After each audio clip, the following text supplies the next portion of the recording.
টানা প্রায় 4 দিনের তাপপ্রবাহ শেষে দেশের বিভিন্ন স্থানে শুরু হয়েছে বৃষ্টি। এই বৃষ্টি শুরু হয়েছে গতকাল রোববার থেকেই। আজ সোমবার সকাল থেকেই রাজধানীর আকাশ মেঘলা। আবহাওয়া অফিস বলছে, এই বৃষ্টির পর রাজধানী সহ দেশের বিভিন্ন এলাকায় তাপপ্রবাহের পরিমাণ কমে যাবে।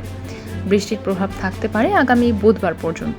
আবহাওয়া অধিদপ্তর সূত্র জানায়, আজ সকাল থেকে সিলেটের বিভিন্ন অঞ্চলে, সুনামগঞ্জ, নেত্রকোনা সহ ময়মনসিংহ বিভাগের নানা স্থানে এবং রংপুরের বিভিন্ন স্থান, কুমিল্লা ও ব্রাহ্মণবাড়িয়ায় বৃষ্টি হয়েছে।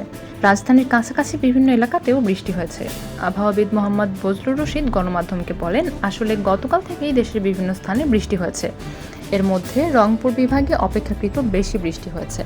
আজ সিলেট ও ময়মনসিংহ বিভাগের বেশিরভাগ স্থানে বৃষ্টি হয়েছে।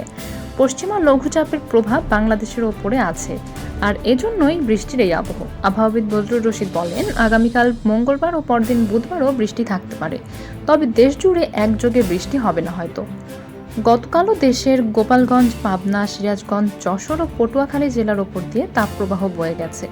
এটি আজ নাও থাকতে পারে বলে আজ সকালে আবহাওয়ার বার্তায় বলা হয়েছে। গত 24 ঘন্টায় দেশের সর্বোচ্চ বৃষ্টিপাত রেকর্ড করা হয় রংপুর ও পঞ্চগড়ের তেঁতুলিয়ায় 41 মিলিমিটার। আর দেশের সর্বোচ্চ তাপমাত্রা রেকর্ড করা হয়েছিল যশোরে 37.4 ডিগ্রি সেলসিয়াস।